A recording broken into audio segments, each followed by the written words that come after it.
Let me clear my throat. It's an old song. Hi, this is Jim the Keys Bartender. How are you today? I hope it's great. I hope that's the reason you come here. And I hope I'm not too much of a bitch face. And I mean that in a non-gender specific way. A bitch face. Yeah, that's it. A bitch face, you don't want to have a bitch face, It's kind of like a smirk where you come in and people, sometimes if they're wearing masks, it's hard to tell. Well, we are in the Keys and we are still busy. It is a beautiful day here, and I'm not doing it to torture you people that are going through another round of, what did they call that?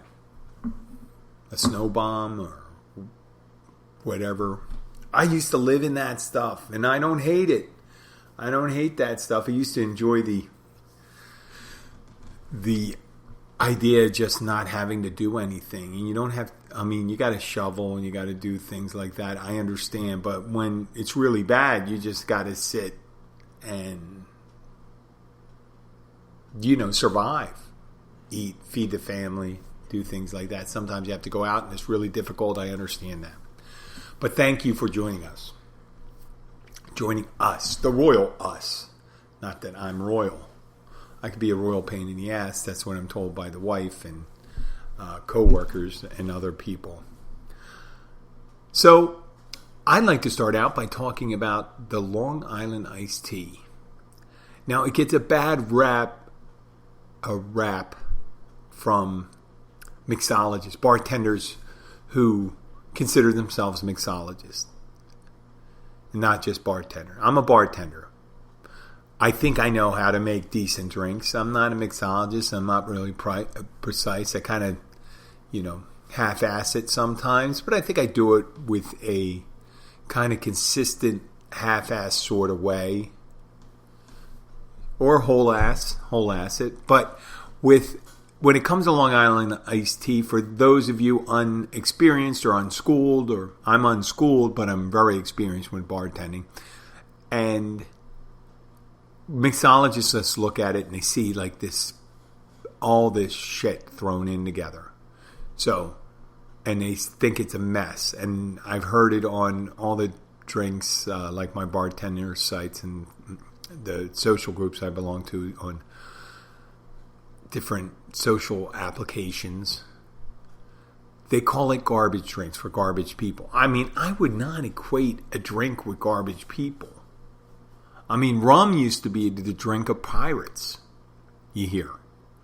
Obviously they manufacture rum for other people too, because pirates are a very limited sector for business to go into.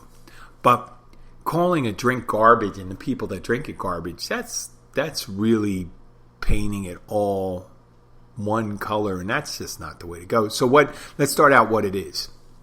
And generally, you use a Collins glass, a tall Collins glass. It should hold about at least 10 ounces of liquid, because you're going to be a lot of liquid in it. And what you do is you generally put a half a shot of vodka, gin, rum, tequila, and a 1/4 ounce of triple sec, and follow that with Coke and sour mix. Some people say not to shake it. Some people do. It doesn't matter, because it's supposed to be an iced tea. You don't worry about the carbonation going out. So it looks exactly like an iced tea, but it doesn't taste, it does. Ideally, it shouldn't taste really powerful, but people order it, and sometimes people, oh, that's a lot, and they think, you drink too much of it. Yeah, you should not put a whole shot, like 1.25 ounces. That's 5 ounces of liquor into any drink, and expect that someone survive more than 2. And some people are proud of that, and so I can drink like 4 of them, 5 of them. That's 4 of them. If you pour heavy and try to make it with the full shot, it's like drinking 1/5 of liquor. That's 1/5 of a gallon. That is liver disease territory. Yeah, so yeah, then I think a lot of times people just over pour that drink. But when it's made right, it's actually quite a delightful drink. Take it from a person that doesn't drink anymore. I never really went for that because I didn't really care about drinking something that didn't taste like a drink. Part of the thing for me when I drank was tasting something that tasted like a drink. At one time I drank Barent's apple liqueur. It's a German, and it tasted just like apple juice. It tasted exactly like apple juice. I didn't like it. I said, if I want to drink apple juice, drink apple juice. He goes, well, if you drink a lot of this, you'll get drunk. I said, I don't care. I used to care about getting drunk all the time. But this isn't about that. It's about the Long Island iced tea. And the people that order just for the heck of it. And it's like having 2 drinks in one. The amount of alcohol in it. So whenever you drink something like that, you should say, if you're a 2-drink person, if you drink a Long Island iced tea, you're going to be a 1-drink person. Okay? And it is one of the more expensive drinks because what they do is it's kind of like around twice the amount of a regular, let's say, gin and tonic. As well as it should because it's twice as much alcohol. But I don't consider just because someone's drinking something that they be garbage. Unless they're drinking garbage juice. There's probably a drink called garbage juice. I mean, when I used to drink bourbon, neat. And if you listen to the show, you'll know that neat means poured into a glass, no ice. Room temperature.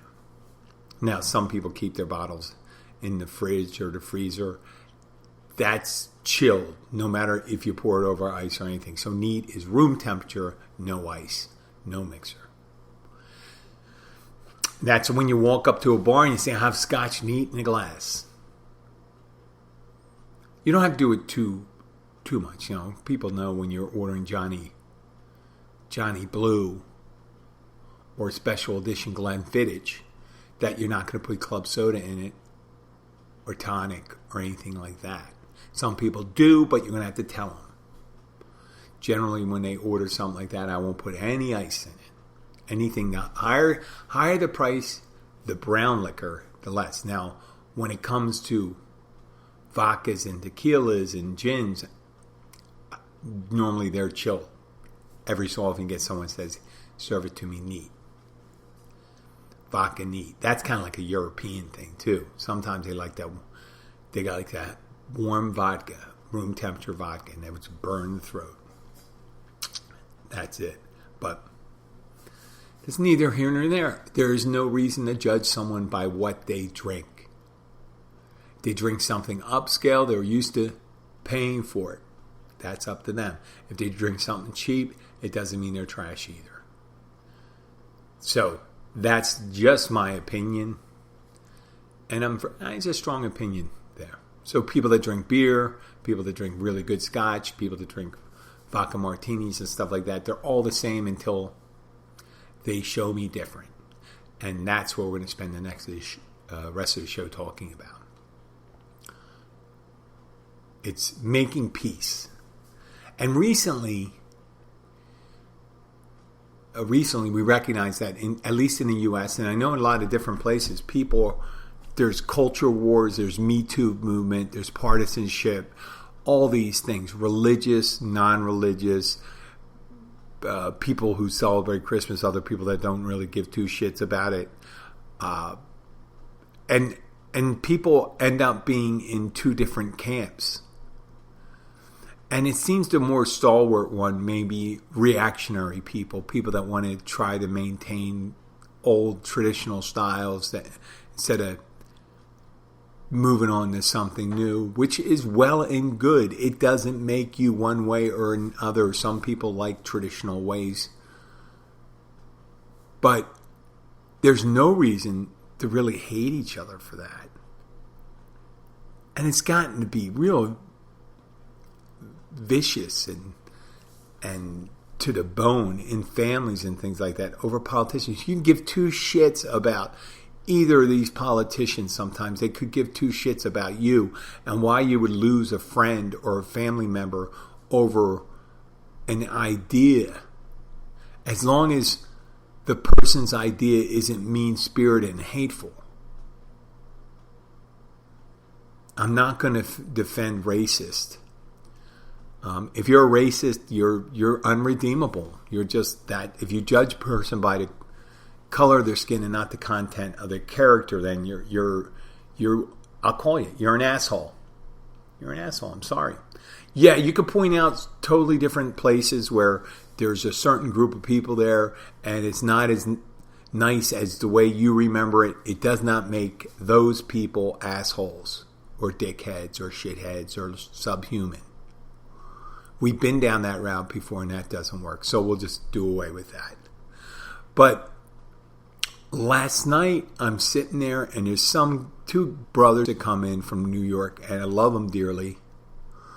And one, we were just, some sport was playing. I'm watching, I see that the basketball game is on college basketball game. And I noticed that the other team is beating them by at least double. The score is like 25-60. And I go, oh, that's kind of... And this guy goes off, I don't like basketball, I don't like football, it's because people kneeling. I'm a patriot, I'm a flag. And he said, I understand that, you are a patriot, you love the flag and stuff like that. And he said, people like that should be blah, blah, blah, blah, blah, putting get on there. And he said, you know what? And then I'm sitting there and then I'm feeling it because I was feeling good. And then I said, you know what? I agree with you 100%. He goes, you do? And I said, yes. And people that disrespect the flag should, as well as people that disrespect our national symbols, like the Capitol of the United States, because it happened to be January 6th, and I was talking about the rioters and people that take shits in hallways and, attack police officers with the American flag and do all sorts of horrible things. They should go to jail for a long time too. All of them, all the people that supported it and the people that started it. And the guy, it shut the guy down. I said, listen, there's no reason to have this discussion. Now, they're partisans on both sides. There are partisans on both sides. People that kneel because they want to protest a way of being treated by law enforcement, and people that think that a election that was, even though a lot of their candidates won and they gained some ground, the guy on the top of the ticket didn't, so they must have been stolen. But they didn't steal the election for the other people that were winning, winning their races. Wouldn't all of them have lost if it was stolen? And Christmas. No one's looking to cancel Christmas. Celebrate your... People love selling you things. If you're a store owner, you love Christmas. If you have a Christmas tree farm, you love Christmas. People don't have a problem with that. Most people don't have a problem with saying Merry Christmas, because when do they say? They don't say Merry Jesus' birth. So yes, that's not a big deal. It's not a big deal. It's not a big deal. It's not worth breaking a family relationship up. And why bring it up? Why bring it up? Does it really matter? If you're gathered together at a Christmas dinner or New Year's Eve function or New Year's Day, you're sharing an experience like Christmas. You're not anti-Christmas, and someone that isn't, they may not be one that they may be Jewish, they could be Muslim, they could be almost anything, an agnostic. Why focus on the difference? And why, if someone doesn't agree with you, if it's not critical, the difference. And critical's difference says, oh, I believe that you should be able to kill whoever you want. Well, that's a critical difference. I believe that people should be able to just drive whatever speed. Well, that's a critical difference. Drive whatever speed they want, wherever they are. I shouldn't have to stop for school buses. I think most people probably, if you pick one subject, more people have things they agree on than they disagree on. Like you could start with all the things people agree on. School buses. When a school bus stops to pick up kids, yes, I think it's a good idea to stop when a school bus is letting kids off a bus. And I would find it hard to find somebody who sincerely believes that's a good idea not to stop. Okay? And sometimes there's something wrong with them at the time. I'm not saying deep-seated wrong like as a person. They're not truly evil. They could be fucked up. Or you need to drink liquid every 3 days. You got to drink at least, this amount. Drinking water is good for you. Eating food is good for you. Sleeping is good for you. Getting along with people is good for you. Almost everything important in life, most people will agree on. The most important things. Now, there's the minutia of it. And critical people think that the really hard thing that really convince people of is like, where does life begin and whose life is more important? And that's the thing that, yes, they can disagree on. That I can see how that is. That should be one of the main things. It should be people's right to choose, or people's, the right for a child to exist. I understand how important that problem is. And some people believe it starts at conception. Right? They think right then, when that egg is fertilized, that's a life. You don't have any right to do anything with it. Okay. That is something that people will have a problem with. But after that, I think there's levels of things. And I can understand where people say, well, listen, if the mother's life is in danger, if she was raped, if the child's severely disabled, it's a quality of life issue. It's a quality of life issue. There won't be anybody to care for this person, that is born.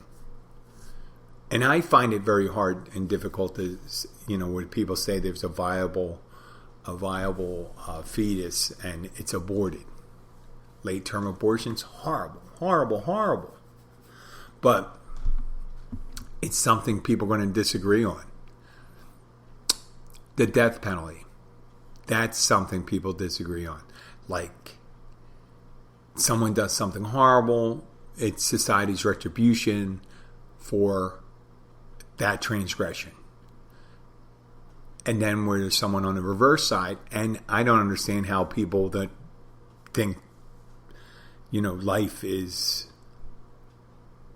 one of these things God-given, and that they can automatically be pro-death penalty. That's morally inconsistent to me. I don't get that. I think pro-life should be across the board pro-life.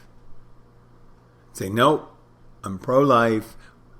The state has no right to take someone's life. Right?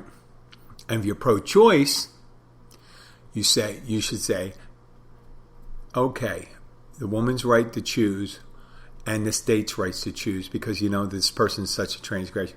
Those things, I know it gets kind of hairy with that, and people say, well, there's so many inconsistencies with it and stuff like that, that the way they enforce it, then that's another angle there. But so you get those things. But after that, after those critical life and death questions, what is there to disagree on? What is there to disagree on? United States, what do you want? What do you want for your children? Well, we want them to be well-fed, happy, taken care of, well-educated. Well-educated is a really good idea, and in order to be well-educated, they're going to have to eat, this stuff. So let's pour our resources into taking care of these children, because they're our future, and let's do it. Now, also, the people that have worked all their lives, they shouldn't live in poverty at the end of their life. Maybe we should take care of them too. Okay. You found common ground. Showing a little respect for young people and older people.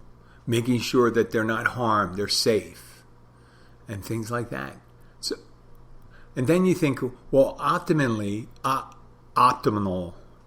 this is one of my problems I have with speaking. Sorry. The optimal situation is for people to grow up in a house that doesn't have too many disruptions and generally pleasant. Not everyone gets that, and they have to deal with that and stuff like that. But we should do something to promote that, right? I'm not saying give it away. But if there's a resource we want to protect, so that resource would be like water, air, open space. People are resources too.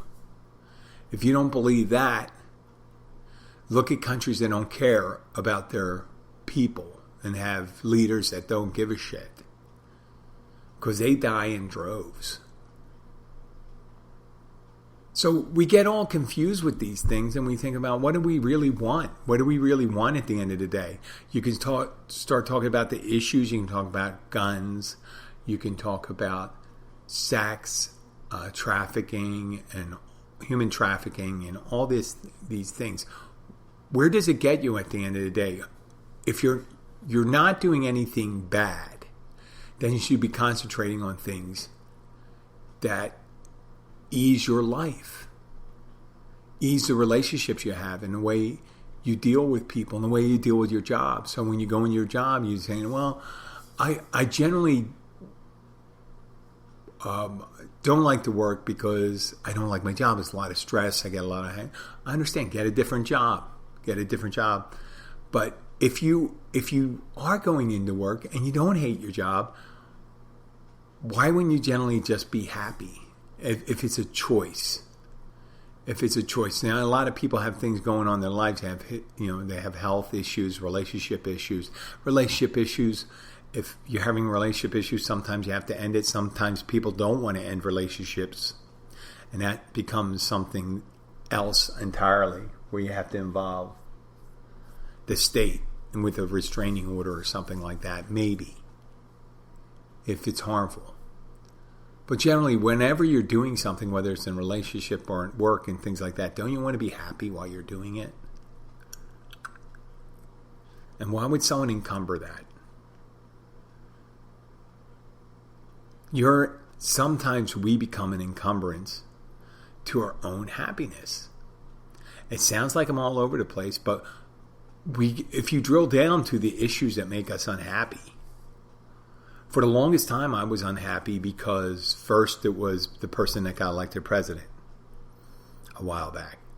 And then it was the way people treating the president that got elected, and the way people act like this and that. Well, that's other people acting that way. I should not change my attitude because of some way someone's acting, unless it's directly affecting me. Yes, I can do things to alleviate. I can support, do things on the side, join a campaign, do all those things I can. But in the end of the day, when I come home, there's no reason for me to be upset about things that aren't happening in the house or in my community or to my friends and family. I can do things to address that, like feed the homeless, give money to Catholic charities or whatever, just to name just two things, Salvation Army. I can do all those things, but I don't need to be miserable about it. It's horrible that people abandon their pets. Whenever I had a pet, I never abandoned it, and we lost our dog. We're not ready to get a dog right now, but we're ready to do another thing with that. But we're not going to sit home and cry every time we hear, what's her name? What's that woman's name? Sarah McLachlan in the PETA commercial. I think it's PETA or something. It's about dogs, and it's just sad how there are people out there that would. You know what? That is an encumbrance. If you're one of those people that would run one of those puppy mills where you keep dogs in cages and the cold and all this stuff, and you're just breeding pets and selling them and stuff like that. That's just selfish, mean, and I do have that, but I'm not. I can think about that long and hard and get sad about it, but I'm not omnipotent. I can't do anything about it. I can just mention it and say, listen, I disagree with that lifestyle. I don't think I would enjoy the company of a person that would think that's an acceptable way to treat someone like that. Just like I wouldn't want someone who tortures someone, or maliciously hurts someone, or takes advantage of someone, either sexually or non-sexually. But I don't know. But to get upset about people I don't know, I'll never meet, that doesn't really contribute. I can just say, hey, listen, this is what I stand for. This is what I'm against.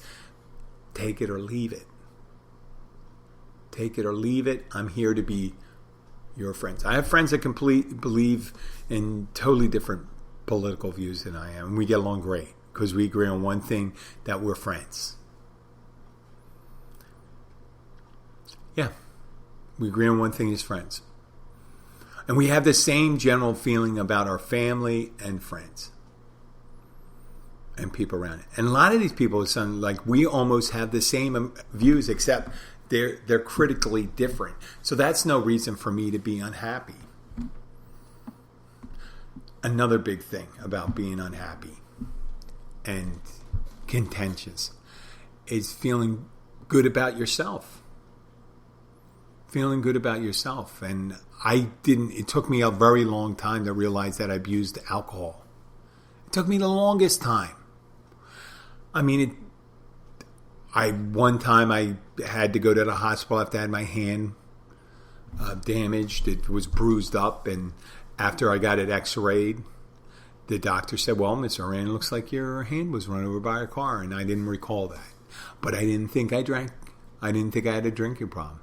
Every so often I thought, yeah, I have a drink problem. But I didn't know what recovering alcoholics did. I just saw other ones, and I just said, well, I'm not like that exactly. But there was a couple times when I walked home without any shoes or my wallet because I got rolled. I know at least once it happened from downtown Philadelphia.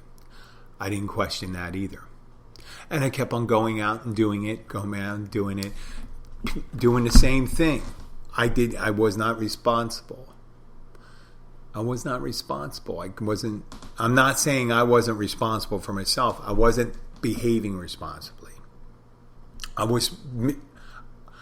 only did I put other people's lives at risk, I put my own life and happiness at risk. I gave it all away.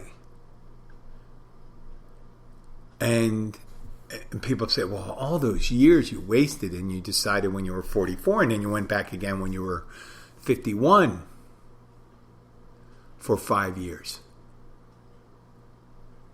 Well, what was that all about? Well, sometimes it takes people a little longer, but I have that time to realize that. I have that time. I have this time to realize I don't have to be angry about those things. I don't have to be angry at the person that decided that it was a good idea to buy a case of beer and a bottle of bourbon and drink all those things in one night. I don't do that for shock value. That's just the thing I did as normal. I bought liquor in lieu of paying rent and satisfying my debts. And it kept on putting me in a hole, in home relationships. So women would have relationships with me because I guess I would clean up enough that I was somewhat presentable.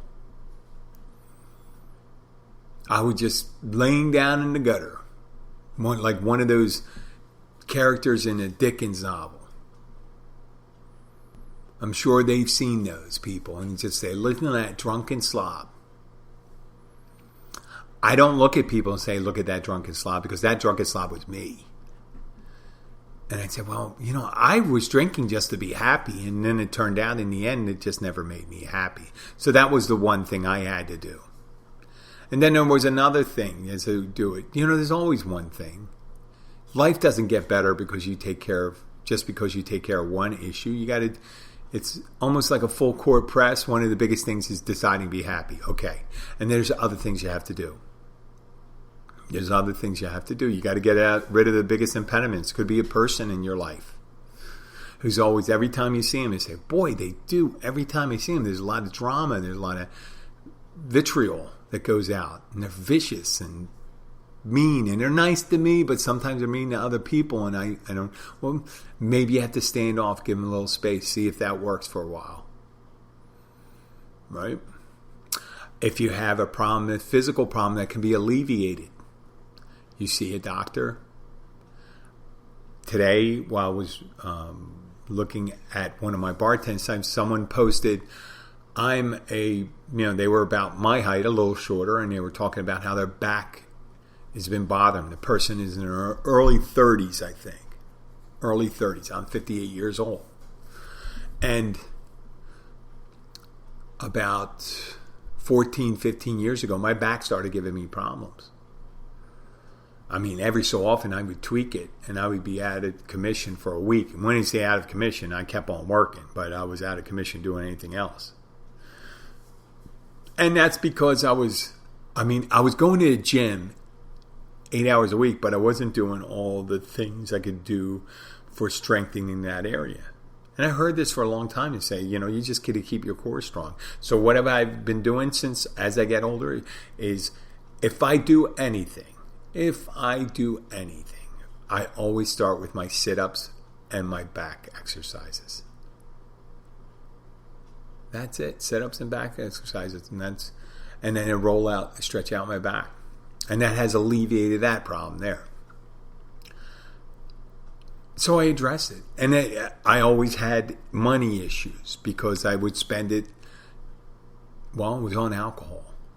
It was on alcohol a lot of times. It would spend things on substances that would make me happy, and then it would put me in a hole. And the substances didn't make me happy, and then the ensuing debt wouldn't make me happy, and the other troubles I had because of that did not make me happy. So if I got rid of the one thing that did a lot of those, caused a lot of those problems, it has helped a lot.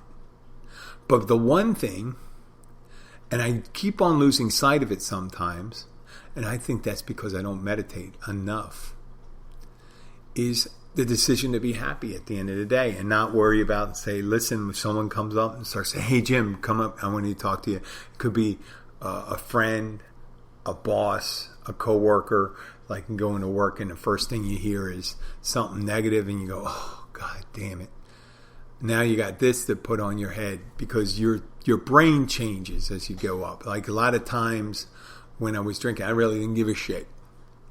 Someone would say something, I'd be drinking and forget about it. But now I remember everything. Not everything. I don't remember a lot of names sometimes. That gets scary.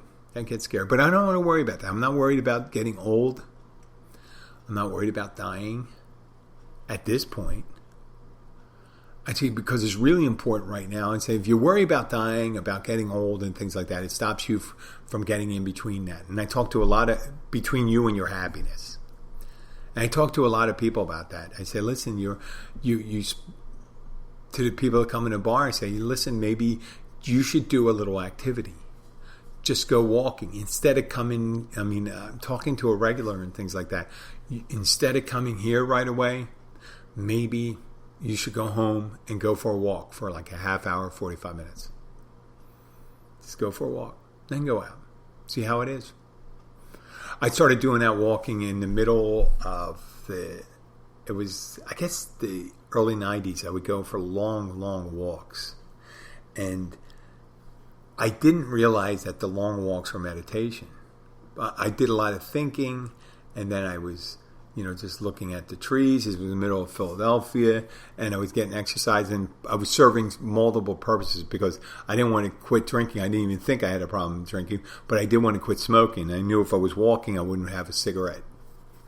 So I would carry like a gallon of water with me and some food and just go for a walk. I mean, I'd walk, if I had the day off and I was in catering, I would walk 19, 20 miles. And when I say 19, 20 miles, because originally the whole park, and if I walked the whole park in Philadelphia, it went across the whole top northern part of the northeast section of the city. It was about 19 miles from beginning to end. And sometimes I would walk a couple miles to get there and back. So I would do, I guess maybe 24, 25. I'd be going like 6, 7 hours. And I got in pretty good shape. And then a couple years later, I decided to join a gym and realized taking care of my body was a good thing. But I still would eat the wrong things. And I still, you got to splurge some places. Happiness is more of a, what we call it, a spectrum. But I wasn't ready to do all those things where we just say, give up meat, eat more vegetables, stop drinking. But they do, those things that do bother me, if I let them go, if they cause more a deficit in my life than they add to it, then maybe it's time to think about, I need to keep my weight on now. I've kind of stabilized my weight loss. I'm at a firm 218, between 215 and 218 if I count my clothes and my sneakers. Because every time I'm at a gym, I go in there, it's 218. Okay, boy, I just got to keep on doing what I've been doing. I can stay there. Don't have to get any new pants or new belts, bigger belts.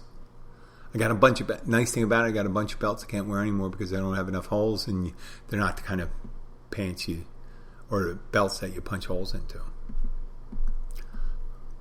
Well, that's pretty much the gist of what I want to talk about. It's just I became obsessed with things that weren't important to me. And once I get rid of that obsession or stop focusing on that and start focusing on the things that I need to do, like make sure I take care of family, do the work, pay my bills, don't drink. I did mention working out because I guess that's part of meditation. Someone mentioned today in the gym, they said working out, when they stopped working out, anxiety would build up. And I said, I can see that. I can see that 100%. And they were talking about aromatherapy and all this stuff. And this guy was a regular guy. He said, like if you spray this on your pillow, sometimes it makes you think you're someplace else. I said, that's all great things. Because you're thinking about something else and not dwelling on the negative.